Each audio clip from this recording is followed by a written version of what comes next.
there everyone, and I thank you guys so much for tuning in to yet another episode of My Orchid Adventures with me, Maria Young. And in today's episode, we're going to be showing you how easy it is to make these homemade terrariums and miniature greenhouses. And I do have to tell you, these terrariums and miniature greenhouses have been such a lifesaver to me in the regards that they have so many different functions in which they can serve.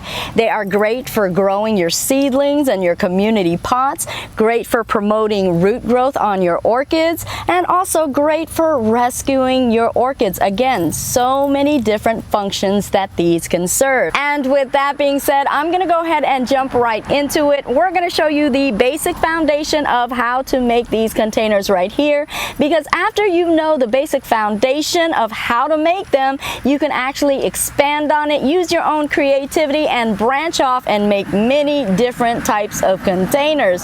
So indeed, let's go ahead and jump right into it, and let's get our materials now. So the only materials that we will actually be needing to make these containers is a simple plastic soda bottle and also a pair of scissors. It doesn't get any more simpler than that, folks. We want to go ahead and take off that plastic label right here, and we're simply going to do that with the pair of scissors and of course our hands. And we're going to go ahead and just rip that right off. Okay, so now that we have the label removed from the bottle, now we're going to go ahead and cut the separate portions of the terrarium. And in this case, we want a regular size bottle terrarium, so we're going to choose to cut right at the center. Now the way we would do this is to simply kind of crunch one side of the bottle. That's going to make it easier for us to cut into the bottle as such. And afterwards, we're going to go ahead and pop the bottle shape back into place, and we're going to take this scissor and we're going to insert it into the bottle just like that, where it's going to be so much more easier to cut around. And we're just going to go ahead and cut around and around until we meet to the other side. And here we go. Boom.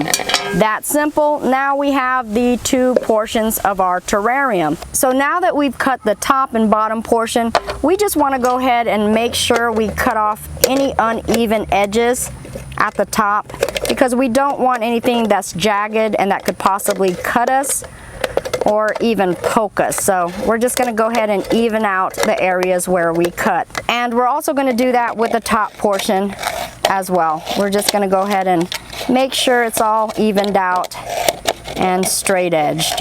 And now that we've actually evened out the edges just as best as we can move on to the next step, which is to go ahead and cut slits within the top portion of the container. And we're going to do about 1 inch or 1.5 inches is fine.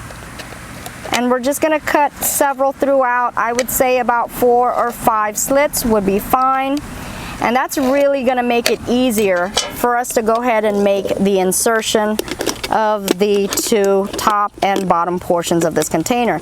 Now this is actually the hardest part of the actual making of the container, because you might have to kind of work with it some to get it to fit properly. And just to let you guys know, you can actually determine what size you want your container to be. So say for instance you wanted a smaller container, all you would have to do on the top and the bottom portion is cut a little bit more of the plastic material off, so that when you insert it together, it'll be far more compact than what you see now. Also, if you wanted a larger size container, you would use 2 or more bottles. And in this case, if I wanted double the size, then I would use 2 of these containers, in which the top portion of it I would cut to the lowest part that I could cut, and also the bottom portion of it I would cut as high as I could cut, just as long as that they would fit evenly and they would snugly come together. That's all we would need them to do. So if we use 2 bottles, it'll be about double the size. And there you have it, folks. Can you believe it is that simple to make these miniature greenhouses and also these terrariums? And now that you know exactly the foundation foundation of how to make them. Now we can begin to branch off and get a little bit more creative. Let's expand on it, and I'm going to show you some of my creations that I made and exactly what I use them for. And let us take a look at these two peculiar terrariums right here, in which we are using different forms of media. Now, this particular terrarium is the hotel terrarium, in which my beloved viewers have named it that. So that is exactly what it is. And in this hotel terrarium, you are seeing different levels in which we use different forms of media to grow these baby seedling vandas. At the bottom portion, you are seeing sphagnum moss. Second portion, you are seeing paper towel. And the third level, you're seeing multi-combination of media that consists of coconut husk, also some coal, some perlite, and some rocks. And what I do love most about these terrarium hotels right here is the simple fact that they are so easy to take apart, in which it makes it that much better for me to access my orchids, do whatever I need to do with them, and care for them with ease. And then after I am done, I simply go ahead and yet again stack them right back up. And it is that simple, folks. Makes caring for my orchids so easy. So in this particular terrarium right here, I created it specifically for a catasetum. Now, I was trying to promote root growth on a new growth of a catasetum, and as you guys know, we don't want to overwater the new growth. So in this case, this was my method to my madness, and I decided to go ahead and fill up this container with a portion of water, the lower half, and then I decided to insert this insertion piece, of which is the bottom of another bottle, and I went ahead and made holes throughout so that when that moisture and humidity would be created, it would rise up to the catasetum, but it would also hold the catasetum up, in which none of the roots would actually be submerged in water or any type of media. And that was my method to my madness, in which it worked 200%. So how did I make these terrariums? To create this terrarium right here is the exact way I showed you previously. This is your basic foundation of what a terrarium is. The only difference is the fact that I inserted this insertion piece. And this is actually another portion of another bottle, in which I cut the very bottom portion off, and then I used a soldering gun to poke all of those tiny little holes throughout. And then afterwards, I went ahead and inserted it right in there to hold the actual orchid above that water. So how did I make this particular container right here? Oh my gosh, it was a cinch. All I basically did, folks, was take the bottom portion of different bottles, and I cut all of these different layers or different bottom portions, and then afterwards all I did was simply stack them up. That's it. Oh my goodness, that simple, folks.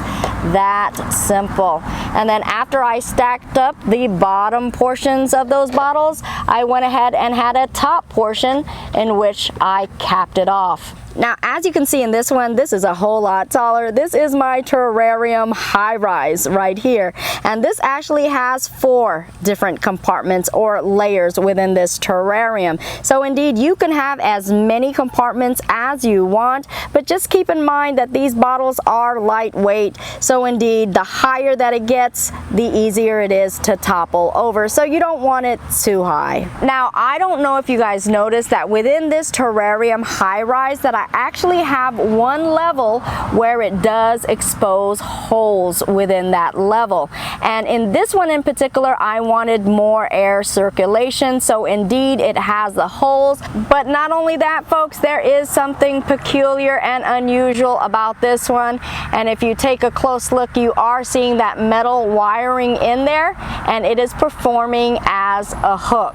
Now, if you guys follow my orchid adventures, you guys know that I actually do do sometimes use soda bottles as orchid pots.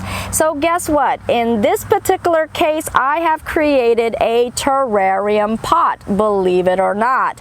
Now, this portion right here acts as a pot. It has the holes for air circulation and also for you to water the orchids and have the actual water drain out of the container.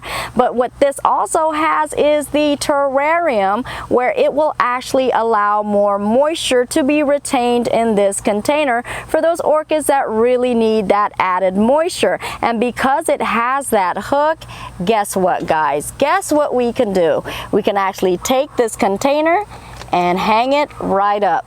Just like that, folks. And that would be our hanging terrarium pot.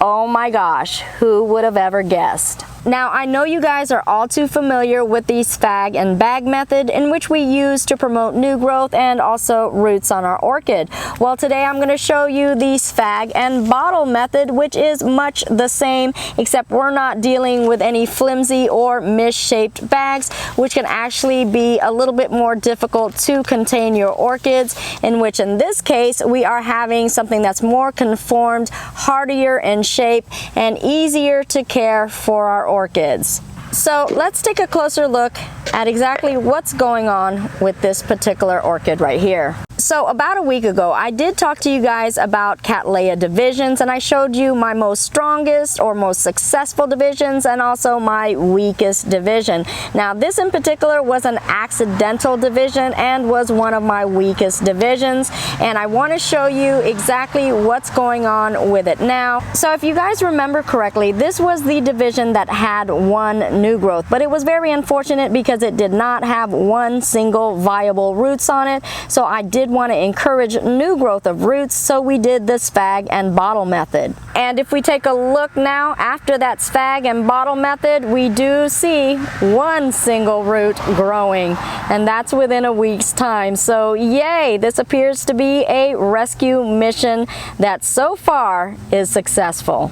And because this terrarium is closed off and is also holding this very moistened sphagnum moss within this container, it is allowing humidity and moisture to be constant within this container right here, providing a prime atmosphere for root encouragement and also to be capable of rescuing orchids. Okay, so now that you've seen the many different methods and also many types of terrariums that I've created, let your imagination go wild. Don't be just limited to these soda bottles, but with a little bit of creativity, you could actually use whatever container you can find.